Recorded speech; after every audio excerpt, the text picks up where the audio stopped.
Hey guys, what's up? Dan here with a new video. Welcome to the final farming strategy for the 3.22 trial of the Ancestors League. We're gonna take a look at Harbingers in a high investment setup. A few weeks ago, I've shown you the loot from 1000 Harbingers in a simple, casual, friendly setup, 1 chaos investment per map with the Rusted Harbinger Scarab. But a lot of you guys were a little bit upset about the fact that I didn't go for the compasses, the city square, 3-map bosses, the extra currency shards, so I decided to try them out, another 1000 Harbingers, high investment this time, and see what would happen to the numbers, profit per map, profit per hour. Is it actually worth it to run Harbingers? We're gonna answer all of those questions in this video. First, let's take a quick look at the Atlas skill tree. This is the Atlas skill tree that I used to farm another 1000 Harbingers, 2000 in total, boys. It took me 120 maps with this Atlas skill tree and with the high investment setup. Besides the Harbingers, in which we are fully spec'd, we're also going for operative storm boxes, mining byproducts and packed with energy to run the maps a little bit faster and also get a little bit of a profit from the chaotic resonators. Besides that, we're spec'd into a heist delirium and we're using these blocknotes right here to buff up these 3 mechanics and get more out of them. We're also spec'd into the Wrath of the Cosmos Searing Exarch altars, and we have a Shaper Elder Conqueror synthesis maps and a little bit of increased effect of modifiers in our non-unique maps. This Atlas skill tree is using 131 points. If you don't have as many points as I do here, you can, for example, drop these. You're gonna go down to 126. Maybe you wanna drop the Trial of Glory and you can go down to 122 without any issues. And let's say that you wanna drop even more, well, 116 points if you wanna go for something similar to what I've done with this farming setup. Let's take a quick look at the loot. In this quad tab we have the loot from another 1000 Harbingers, in total 2000. We have Divines, the currencies from the altars, Exalts, Ancients, we have Anuls, the loot from the Harbingers, we have a Fracturing Orb and another 15 Fracturing Shards, we have some Scarabs, some Resonators, we have a few silver coins and we're gonna have to say goodbye to them because next league Trial of the Ancestors is not going core. And besides that we have invitations, maps, we have gifts to the goddess. We also have a good cluster jewel, maybe gonna be able to sell it for a few divines, but this late into the league probably is gonna go to standard. And besides that we have some priceless contracts, deception, we have some replica blueprints, we have unusual gem blueprints, and we have a few other things here. From our big drops I managed to get a pair of gloves, if I'm not mistaken, which I managed to sell for 3 divines. And besides that we didn't really manage to get anything that good when it comes to the lucky drops. Maybe the gift to the goddess, which is around 2 divines, and as I've mentioned, the cluster, it's really late into the league, probably not gonna be able to sell it. Quite a lot of stuff from these 120 maps. The profit per hour though is not that great, as you're about to see here in a moment. These are the numbers: 54 divines from currencies, 10 divines from scarabs, essences and other things, maps and invitations, 17 divines, lucky drops at around 7 divines. Let's take a quick look at our investment, which is huge, boys. The compasses, I managed to buy them for 39 chaos per piece. They were a really popular farming strategy, and my profit per hour was at around 7 to 8 divines profit per hour. This is the high investment setup, 7 to 8 divines profit per hour, and with the low investment setup I was making 6 to 7 divines profit per hour. Before we talk a bit more about the numbers, I need to mention something.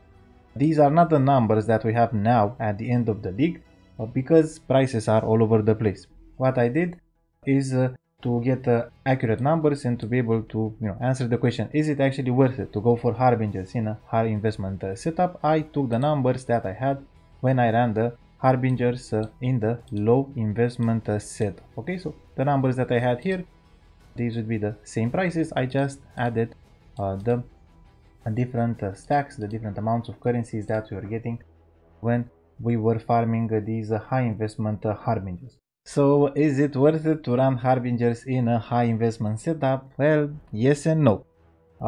In the high investment setup we were making 7 to 8 divines profit per hour. In the low investment setup we were making 6 to 7.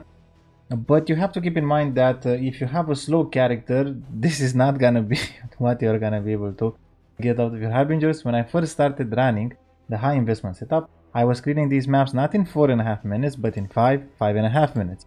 I needed to upgrade the build from 20-25 million POB DPS to 35-40 million DPS to be able to get better numbers than the low investment setup. I was actually making the same or slightly less profit per hour with the high investment setup compared to the low investment one, and that's because Harbingers take quite a lot of time, boys. In my opinion, they're quite overpriced, and they're also a slow mechanic, and this is not my opinion, you can just trust your eyes, boys, right?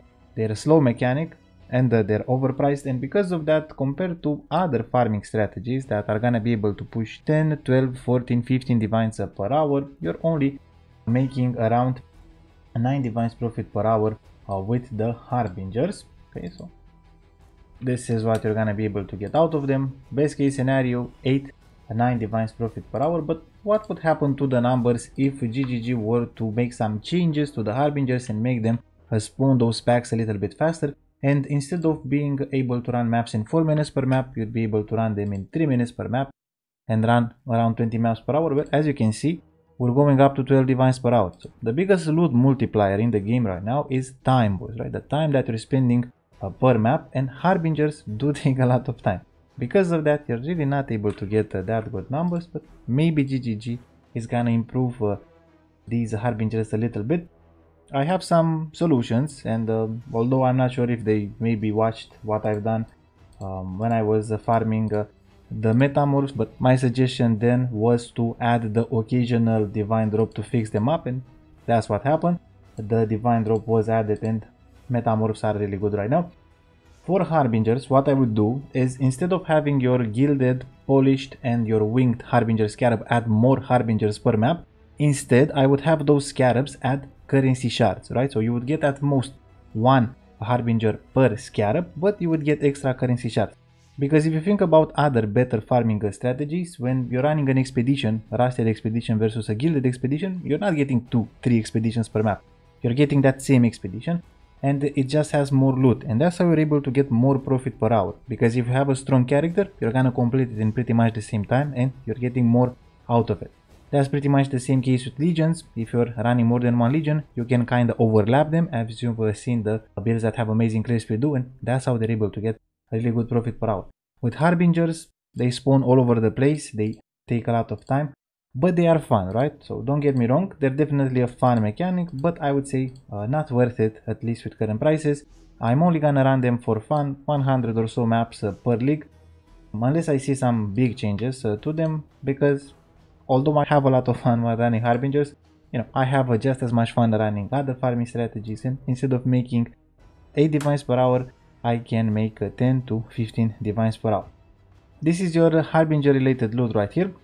At 25 chaos per campus, which is what most of you are paying, you're gonna be able to get 4.5 chaos per Harbinger, and if you're gonna run your Harbingers with no campuses, you're gonna make around 3.3 chaos. So there's not that big of a difference if you're gonna use the campus, because although your revenue is definitely going up, you're doubling your revenue, but you're also adding a lot of investment, boys, right? So investment is going up around 9 times, let's say, because besides the campus, you also need to pay for the map device craft, which is definitely overpriced. You also need to pay for the Harbinger campus, which is definitely overpriced as well. And I'm gonna be honest, even if we're gonna try to mess a little bit with the numbers here, and let's say that the campuses would cost absolutely nothing, boys, right? You're really not getting that great numbers, right? We're not able to hit the 12 divines profit per hour that I would like to see from a high investment setup, and that's because it's just time, guys, right? So time is your biggest loot multiplier right now, and when it comes to Harbingers, they're quite a slow mechanic. So no matter what happens to these prices here, you're still not gonna be able to get that good profit per hour out of them. Even if the campuses would cost absolutely nothing, you still would struggle quite a lot to hit 10 divines profit per hour. I'm also gonna give you this calculator here in the spreadsheet. You can find the spreadsheet with the Harbinger related loot and the low and high investment setup in the pinned comment of this video. Overall thoughts on Harbingers. In terms of fun, 8-9 out of 10. What's fun when you're playing PoE? Fighting a lot of monsters and dropping a lot of loot. You're definitely fighting a lot of monsters with Harbingers, and you're definitely getting a lot of loot visually. but when you add it up into the spreadsheet and when you take into account the time that it takes you to get this loot, your profit per hour is not that great. So GGG needs to work the numbers a little bit, either make them drop more loot or make them faster. They're gonna be amazing. Right now they're okay, I'd say, in terms of the loot, and good fun nonetheless. So this was the loot from 2000 Harbingers, 1000 in a low investment setup and 1000 in a high investment setup. As you've seen from the numbers, you're getting good profit per map at 130 to 150 k as a profit per map, but it takes a lot of time to run 8 plus Harbingers per map, and because of that your profit per hour is not gonna be that great. Now before we end the video, my question to you guys is, why was the entire PoE content creator community recommending you guys to run Harbingers? Because I didn't really need to make spreadsheets, I didn't really need to run 2000 Harbingers just to know that they're not that great when it comes to what you can get out of them. If you've played this game a bit more and you understand how long it takes you to run a map, and what makes a good farming strategy, all that you need to do when you're running Harbingers or other slow mechanics is trust your eyes and see just how many maps per hour you can run, and you're gonna figure out if this farming strategy is good or not. If you have any questions, let me know in the comments below. I hope this video helped you out a little bit. Thank you for watching, good luck, and I'll see you in the next one. Bye guys.